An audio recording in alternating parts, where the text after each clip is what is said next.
Welcome to Mom's Life Made Simple, the podcast for moms who want to go from chaos to calm, from overwhelmed to organized, and to find balance between family responsibilities and personal growth. I'm your host, Chanel Nielsen. Let's make mom life simple. Hello and welcome to Mom's Life Made Simple. I'm your host, Chanel Nielsen. I am excited about this episode today. It really speaks to a problem that I see a lot of women have, a lot of women that I coach, and they kind of fall into two categories. One is they are doing so many things and they can't narrow down which ones to do because they just all feel important. And the other is that they're doing other people's things which feel important and they never get to their own things. And in this second category, which is kind of what we're talking about today, we're talking about living your dreams. And I think I tried to phrase it differently. I wanted to call it something else because I think it's easy to get turned off by that language. Like, oh, living your dream, I think immediately of Tangled, right? I've got a dream. And when we think of that, it almost feels cheesy or unrealistic or like, who even has the time for dreams? And what does that even mean? Like, yeah, I'm living the dream. I'm a mom. I have kids.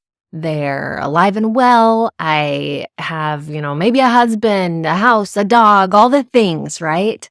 By the way, a dog would not be in my list of dream life. If you don't know, I'm not a dog person, but we have it. We have a good life. And so it's easy to be like, okay, yeah, why do I need dreams? Why do I need something more? And I want to talk about this idea because I think that each of us, no matter where we are, no matter what our circumstance is, there is an innate desire for more. And I think that innate desire comes from the divine within us. We are called to grow. We're called to growth. We're called to do more and be more. And that doesn't mean we can never be satisfied and content where we're at. I think it means this idea of divine discontent. And it's a really cool paradox to where we are happy and filled with joy where we are, and yet there's this divine discontent that knows we can be even better, do even more, accomplish more, and help more people, and just, grow to a higher level. And so when I say, are you living the life of your dreams? That's it. What are your dreams? What are those things that you feel called, that you feel nudged, that is just like, oh, if only I could do this.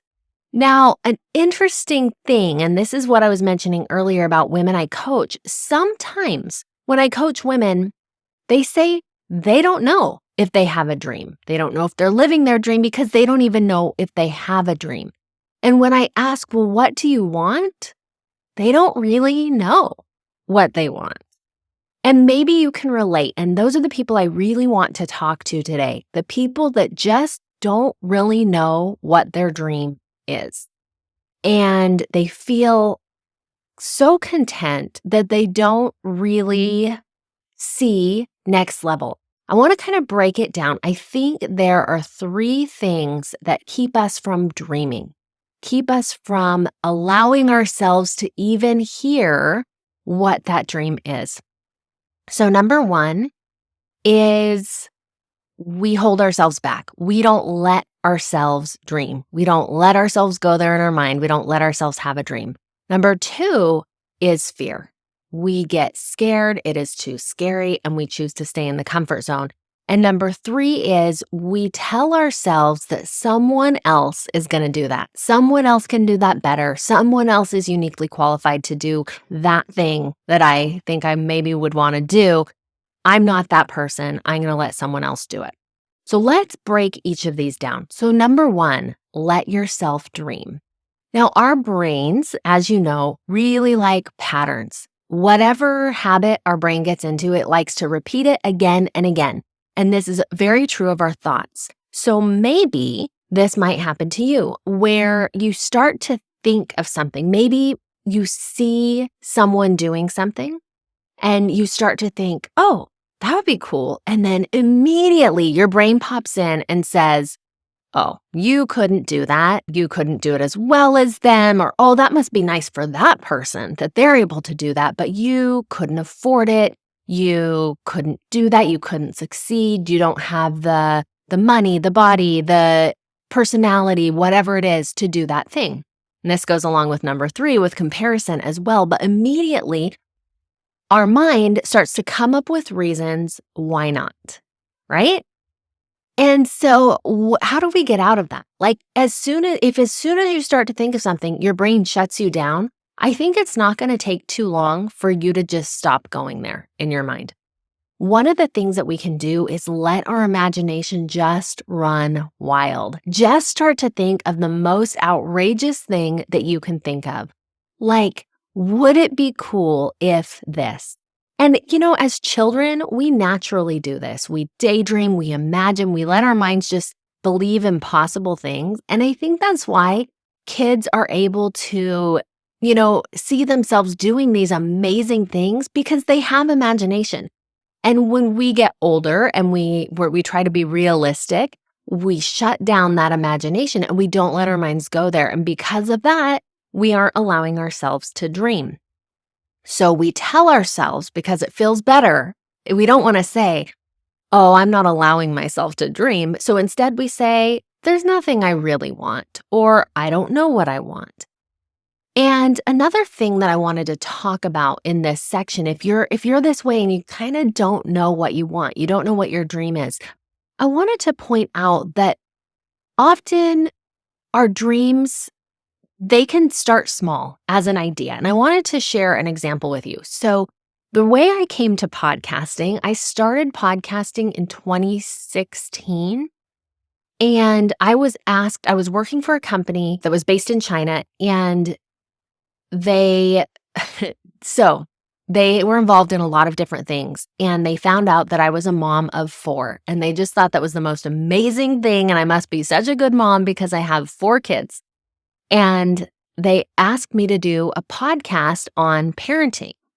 Now, I didn't even really know what a podcast was at that point. Podcasts were pretty new. I can do a podcast. So I started this podcast about parenting. And actually, I think first I started a podcast it was a language learning podcast. And then they invited me to do the parenting podcast. Anyways, a year or so after that, I felt like I should start my own podcast. And that was scary, which is, a topic we'll get into in a minute here. But I started that podcast, and then it grew into many other things. It grew into me having a business. It grew in me getting my coaching certification and started coaching and doing all these different things. But here's the point. All I felt at the beginning was a little idea to start a podcast. And I didn't know at that point what it would grow into. And I think that that's another problem with letting ourselves dream. Sometimes we see someone who is way further down the path than us, and we say, oh, I want what she has. I want the influence and the, 15-person team and the money and all the things. So when we get that little nudge, we don't act on it because we're like, well, all I would be doing is a podcast that would barely reach anybody. That's how it all starts, right? We start with something very small, and we don't exactly know what our path is going to be and what it's going to lead to. And so sometimes we ignore that nudge because how is that little thing really going to lead me to that bigger thing? We don't see the connection. And yet that action, just taking that little step, opens up possibilities. It allows us to grow and we get better because we have to do it bad first. My first podcasts were much worse than my later podcasts. There's growth along the way and we get better and we get more experience, but it all starts with acting on that little piece. So number 1 is let yourself dream. Ask yourself questions instead of, just shutting it down like, oh, well, it's not going to be this, or I don't know that I could do that. Ask what if. When you open up a question, it kind of takes the constraints off your thinking. So you can say, well, what if I could do that? What if I started working toward that right now? What could that look like for me? And this question, is that what I want? And if it is, what's the action? What's the next step? What is that little thing that I need to do? That's how we let our dreams grow. And instead of taking that little dream or idea and just crushing it down and hiding it and breaking it up, we can let it grow and it will grow to something big and maybe something that we never expected. Okay, second, know that fear is part of growth. So we're talking about what's keeping us from living the life of our dreams. Often it's fear. We are so scared to do stuff. And I wish I had a way, I wish I had a secret formula to keep you from being scared. But the truth is, it's scary. When you're doing something new, it's just scary. That's how it is. And even sometimes those things, if you look at it from the outside, what's really so scary about that, right? When you're in the moment and when you're the one doing it, it's going to be scary. Just expect that. It just means that you're doing something new, something out of your comfort zone. If it's not in your comfort zone, it's going to feel uncomfortable, and that's okay. I remember a few years ago, I was scheduled to speak at a retreat in Utah, and I was really excited that I had this opportunity. I was going to go speak there, teach yoga there, and meet this whole new group of women in this beautiful location. This all sounded really cool in my head. Until it came down to it. And when it was time for this retreat, I was kind of freaking out, oh my gosh, what am I doing? I don't know these people. This is going to be scary. I would rather speak from a big stage. I would rather be a little further, and that might sound crazy, but be a little further away rather than spend the weekend with these people and then be expected to teach them something when they've seen me being me, right? I don't know. I was just really in my head about it, getting scared. And the morning of the retreat, I left for the airport. I was flying out of LA and there was a lot of traffic and I didn't give myself enough time. And then there was construction at the airport. I missed my flight. And I was sitting in the airport and I was crying and I was like, maybe this is it. I just don't go. It doesn't make sense. I'm going to get a later flight. I needed someone to drive me and I was now holding them up, or maybe they wouldn't wait for me. I don't know. And so I just thought, well, now I get out of it. I have an excuse. I don't have to do this. Maybe this is a good thing. And as I sat there and thought about this in the airport, honestly, the first feeling I was having was relief. Great. Now I don't have to do this. I tried, but I don't have to do it. I don't have to suffer through this fear feeling. But after a couple conversations with my husband, with the person who was running the retreat, we all decided, okay, this is going to work out. This is going to be okay. I booked a later flight. I flew there. I was scared. I was still scared. I did this, my talk at the retreat, and it went good. It didn't go perfect, but it helped me to grow and to go on to the next thing. And my point here is just this. You do the thing scared. Whatever it is, it's going to feel scary, but you just do it anyway. And as you keep growing, what was once hard becomes easy. The more I do podcasts, the less scary they are. The more I speak in front of people, the less scary it is. That's just true for whatever it is that you do. Maybe there will always be a little twinge, right? A little twinge of fear, but you're going to get better and better at recognizing oh yeah, that's just part of the process, and then moving forward anyways. In that growth process, what was once super uncomfortable becomes your new comfort zone. Another fear that we feel sometimes is the fear that we might not succeed. And our brain is so tricky about this because if you do nothing, if you don't take action, of course you're not going to succeed, right? But our brain says, well, if I don't take action, if I don't do anything, if I don't make progress on this thing that I feel like I maybe should do, then at least I can say to myself, well, I didn't try. Well, I never tried and failed. Objectively, we can look at that and say, clearly that's failure, right? Not doing it, not trying, not making the attempt is still not doing it. It's still failing. And if you try and fail, That is actually the better thing because in every failure, there's so much growth. But it's harder, right? It's scary to fail. We don't feel good when we fail, but we grow through failure. So the fear is real, but it keeps us stuck. And in all honesty, it's stupid. That fear is stupid. Like, I'm not saying you're stupid. You're not. You're human. But if we can look at that and say to ourselves, hey, that's dumb. I'm better than that. I am going to do this. And whether I fail or not, that's okay because the purpose isn't always the end goal. The purpose is what happens in the process, right? So it's okay to be scared. It's okay to fail, but don't tell yourself that it's okay not to do the thing. All right. Number 3 is we believe that someone else will do whatever this thing is better than us. This is often called imposter syndrome. So imposter syndrome, right? Someone else should do this thing, can do it better. And maybe sometimes we even catch ourselves doing something and we're like, who am I to do that? Like, why would anyone listen to me? Why would anyone listen to me, Chanel Nielsen, doing a podcast? Like, who cares what I have to say, right? That is a normal thought when you are doing a podcast. It really is. So for those of you who haven't done a podcast before and you're listening to these people, I can pretty much guarantee you that everyone who does a podcast has had a thought like that.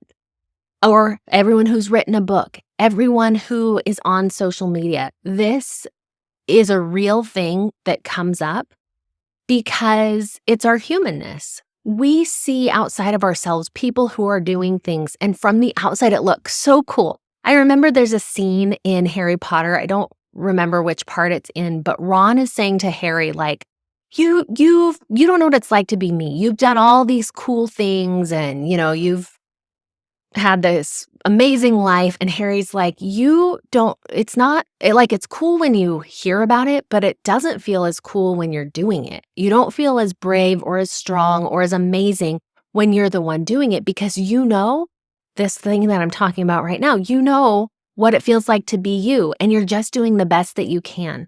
And so imposter syndrome, or thinking that someone else can do it better, is looking at their end result compared with your messy middle and your messy insides, right? It's comparing all those thoughts that you can't see that other person is also having. So here's what I want you to know about this imposter syndrome. Someone else, it's easy to think, well, they must be different. They have something that I don't have. And you know what? Everyone does have gifts that you don't have. But here's the thing. You have gifts that other people need. Your experience, your voice, your unique you-ness. You have gifts that other people need. And if you believe the lie that we can get everything we need from, whoever else is already out there doing it, then we're missing out on what you have to give. I know there are people that need my voice. And it's easy in this world of social media followers and influencers and, where everyday people can go and have this big platform. And I don't have a huge platform. I don't. But yet I have people that need me and that I need to reach.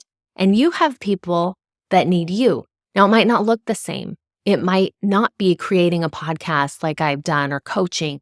For you, it might be writing a book. It might be, doing dances on TikTok. It might be perfecting your chocolate chip cookie recipe or creating your personal best time in your neighborhood run.